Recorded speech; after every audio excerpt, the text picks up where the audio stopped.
अच्छा है, उसका उसका उसका रंग, उसका रूप, उसका आकार बहुत सुंदर है, वो बड़ी रमणीय है, कुछ तो है उसमें। विचार करिए, जिसके हृदय में भगवत मिलन की इच्छा है, जिसके हृदय में भगवत मिलन की इच्छा है, उसे कुछ तो ऐसी दिव्यानुभूति भीतर होती है।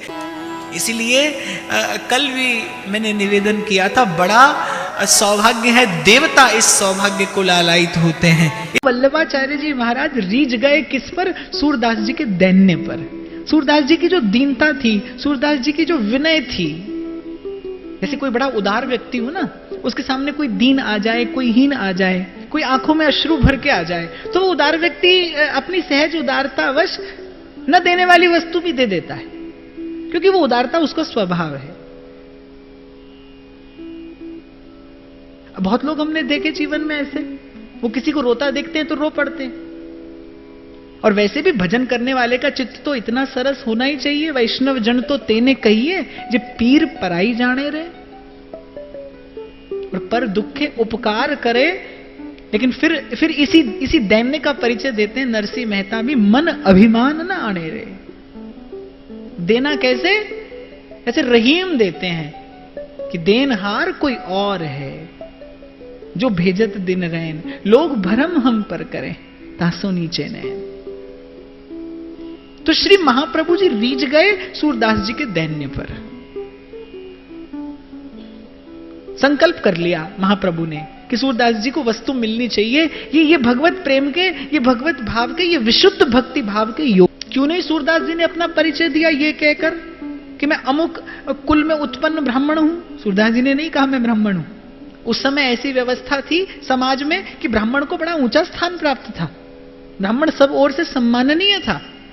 सूरदास जी ने नहीं कहा मैं ब्राह्मण हूं। सूरदास जी ने नहीं गिनाया कि बोले महाराज 12 साल एक सिद्ध की भांति मैंने जीवन व्यतीत किया है, हजारों हमारे शिष्य हैं। सूरदास जी ने कोई बात नहीं की, मस्तक झुका रहा सूरदास जी का। और ज्यों-ज्यों महाप्रभु परिचय मांगते गए, सूरदास जी अपना एक एक अवगुण महाप्रभु के समक्ष निवेदन करते गए। भगवान के सन्मुख, संत के सन्मुख अपना अवगुण कह देने से वो अवगुण दूर हो जाता है। कोई दोष आप में हो और आपके साधन से दूर ना होता हो तो गुरु चरणों में जाकर निवेदन कर दीजिए। गुरु के सन्मुख कभी भी भजन का, साधन का दंभ लेकर मत जाइए। यदि वो गुरु है तो वो जानता है आप कहां हैं, आप कहां खड़े हैं, कितना भजन साधन आपके जीवन में है। और वैसे भी साधन का परिचय शब्द से मत दीजिए। आप किसका भजन करते हैं, आप कैसा भजन करते हैं, आप कितना भजन करते हैं, ये आपका आभा मंडल बता देता है, आपका आचरण बताएगा। महात्मा गांधी तो कहते थे आपकी चाल आपका चरित्र बता देती है। आप कैसे विनोद पर हंसते हैं, आप किन बातों पर हंसते हैं, इन बातों से आपका चरित्र मालूम पड़ता है। आपका आचरण आपका दर्पण है। तो साधन को और गुरुजनों के सामने तो बिल्कुल भी अभिव्यक्त मत करिए।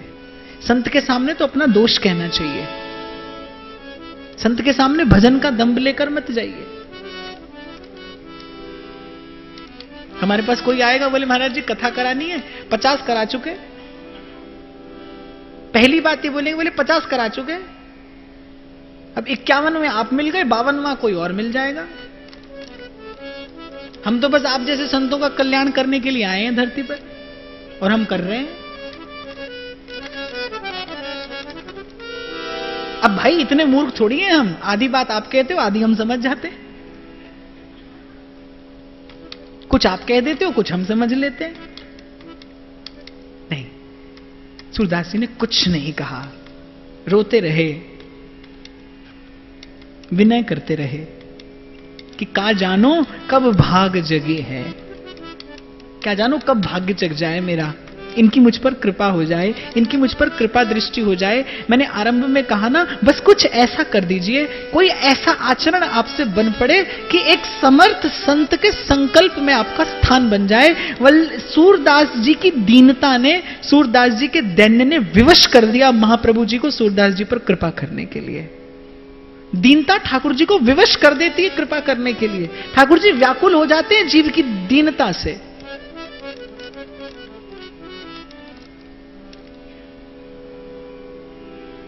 वो नामदेव जी का प्रसंग, नामदेव जी सन्मुख नहीं जाते पंढरीनाथ के, बड़ी भीड़ मंदिर में, और भगवान के नेत्र चंचल हो रहे हैं, यहां देखते हैं वहां देखते हैं। रुक्मिणी जी ने पूछा, बोले प्रभु किसे खोज रहे हो? बोले नामा आया है मंदिर में। अरे नामा आया है तो आ जाएगा सामने। अरे वो नहीं आएगा। क्यों?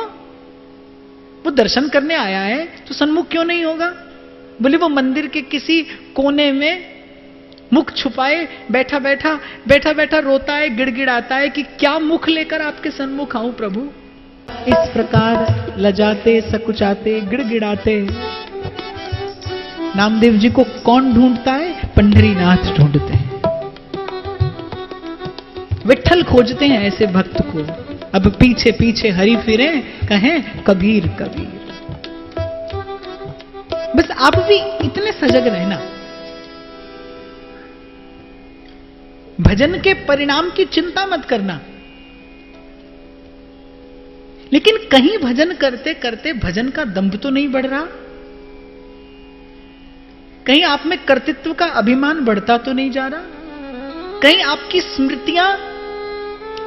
स्मृतियां इन्हीं भावों के जाल में उलझती तो नहीं जा रही कि आपने इतना भजन कर लिया, आप इतने साधन संपन्न हो गए, आपने ये भी जान लिया और आपने वो भी जान लिया।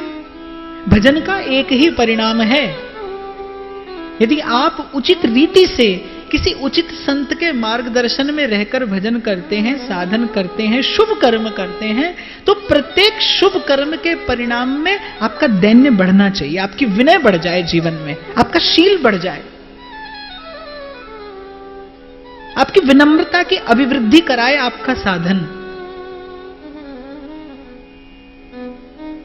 प्रत्येक शुभ कर्म के पश्चात आपकी भीतर की दृष्टि का परिमार्जन हो और आपको अपना अवगुण दिखने लगे। आप जितनी बार गुरु चरणों का सेवन करें, आप जितनी बार संत की सेवा करें, उतनी बार संत और सद्गुरु की सेवा के प्रसाद स्वरूप आपको अपना दोष दिखे, आपको अपना अवगुण दिखे, आपके जीवन में संकोच बढ़े। भगवान के सामने कोई वस्तु लेकर जाइए, गर्व से मत लेकर जाइए। सुदामा गए 2 मुट्ठी तंदुल लेकर, लेकिन सुदामा सामर्थ्य नहीं जुटा पाए वो 2 मुट्ठी तंदुल द्वारिकाधीश को निवेदन करने की। कितना परिश्रम करके आए हैं, नंगे पांव चल के आए हैं, और किसी से मांग कर लाए हैं प्रभु को देने के लिए। वो वस्तु अनमोल है, उसका कोई मोल नहीं है, लेकिन फिर भी वहां तक आकर भी अंत तक सुदामा निवेदन नहीं कर पाए अपने 2 मुट्ठी तंदुल। और जितना जितना सुदामा का संकोच बढ़ता जा रहा था, जितना जितना छिपाते जा रहे थे सुदामा, उतनी उतनी द्वारिकाधीश की उत्कंठा बढ़ रही थी, उतने उतने रीझते जा रहे थे द्वारिकाधीश सुदामा के उस शील पर, उस संकोच पर।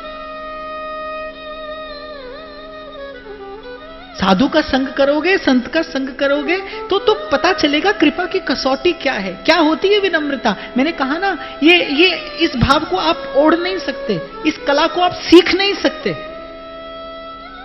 इस वस्तु को आप धन से, संपत्ति से खरीद नहीं सकते। कोई साधन नहीं है इसे हृदय में उपजाने का। ये तो दैवी संपत्ति है, कृपा प्रसाद से मिलती है। ये दैवी संपत्ति है, ये सदैवी गुण है, किसी की कृपा से आता है जीवन में। ये गुण साधनते नहीं हुई, महाप्रभु ने सुनिश्चित कर लिया। महाप्रभु मुस्कुराकर बोले अरे सूर होकर क्यों गिड़गिड़ाते हो, इतना क्यों गिड़गिड़ाते हो? सूर हो, सूर माने शूर हो, इतना क्यों गिड़गिड़ाते हो? कोई ठाकुर जी की लीला गाओ। सूरदास जी अपने अवगुण गिनाते जा रहे थे। हो सब पतितन को नायक, मौसम कौन कुटिल खल कामी, हो सब पतितन को राजा, और अब मैं नाचो थक्यो गोपाल। तो महाप्रभु ने कहा सूर होकर इतना क्यों गिड़गिड़ाते हो, कुछ ठाकुर जी की लीला गाओ और अपने तन मन प्राणों को शीतल करो। कितनी सुंदर बात, कितना सुंदर उत्तर दिया सूरदास जी ने कि प्रभु आपकी कृपा के बिना लीला की अनुभूति कैसे हो, और लीला की अनुभूति ना हो तो लीला का गान कैसे करूं? आज हमारे समाज की सबसे बड़ी विडंबना क्या है? यही तो है कि अयोग्य व्यक्ति समाज को मार्गदर्शन दे रहा है। यही समाज की आज विडंबना है। अयोग्य व्यक्ति, अनधिकारी व्यक्ति, एक व्यक्ति जिसमें साधारण सिपाही का भी गुण नहीं है, वो सेना नायक बन के चल रहा है। हजारों लोग उसका अनुसरण कर रहे हैं, अंधानुकरण हो रहा है समाज में, और इसीलिए समाज पतन की ओर जा रहा है। इसीलिए आज धर्म व्यापार होता जा रहा है। और मैं आपको एक शास्त्र सम्मत बात बड़ी विनम्रता से निवेदन करना चाहूंगा।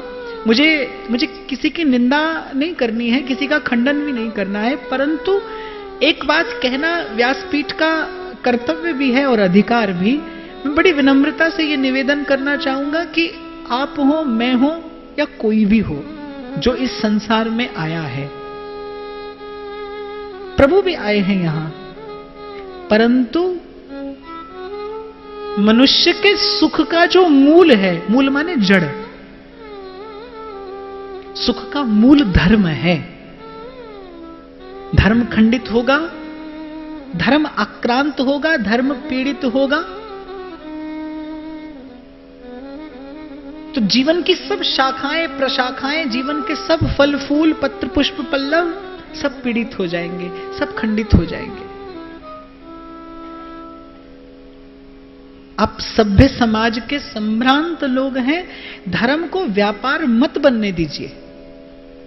मैं कई बार कहता हूं, पूर्व भी मैंने कई बार निवेदन किया, और जब जब मुझे अवसर मिलेगा मैं कहता रहूंगा, आपको उन तक जाने के लिए किसी की आवश्यकता नहीं है।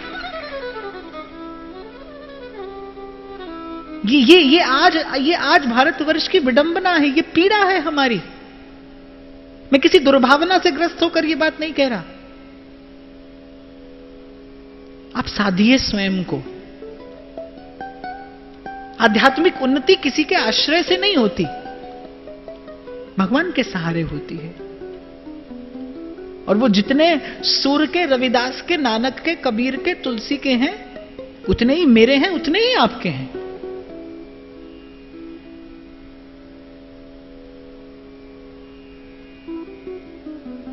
साहब 365 दिन हैं साल में, और 366 लोग कथा कराने वाले हैं। कैसे कर दें हम?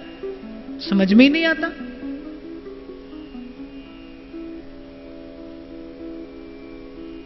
कितने फोन तो केवल ये बात पूछने के लिए आते हैं कि बोले महाराज जी का आश्रम कहां है, आपको क्या करना है? आप अपनी आदतें मत बिगाड़िए। मैं आपको सत्य कह रहा हूं। आप मुझसे परिचय रखिए, कितना? ये 3 घंटे का परिचय हो आपका मेरा, बस। उसके बाद आप अपने साधन में लगिए, मुझे अपना साधन करने दीजिए। मुझे आपका भगवान बनने का कोई अधिकार नहीं है, किसी भी दृष्टि से नहीं है। इसलिए जो लोग यहां पर आकर ऊहापोह करते हैं, मैं उनसे कहता हूं कि देखो, तुमने मुझे 3 घंटा सुनाने के लिए बुलाया है, मैंने तुम्हें 3 घंटा सुनने के लिए बुलाया है। ना मुझे कोई अधिकार बनता है मैं आपका समय खराब करूं, ना आपको बनता है आप मेरा करें।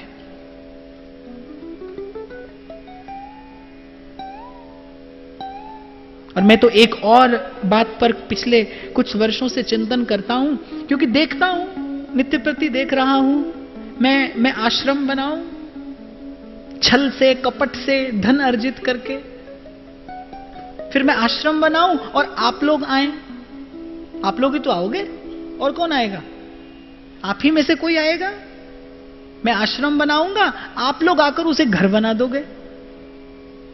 आपके पास करने के लिए और क्या है? भगवत रसिक कहते हैं, बोले संत के पास कोई आता है क्यों? जो आवे सो नून को, जो जावे सो चून। नून चून की बात है बस। भजन की बात करने वाला तो कोई बिरला होता है। और साहब मैं तो समझता हूं कि जिसको भजन करना है उसको कथा सब कुछ देती है। भजन के मार्ग पे चलने वाले का कोई ऐसा संशय, कोई ऐसी जिज्ञासा रहती ही नहीं जो कथा से जिसका समाधान ना हो जाता हो। मैं आश्रम बनाऊं, तुम आकर उसको घर बना दो।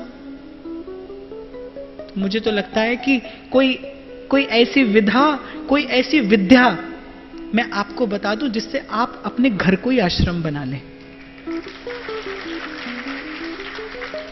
और ये मैं किसी नई विधि या नई विद्या का आविष्कार नहीं कर रहा, संतों से सीखा है मैंने।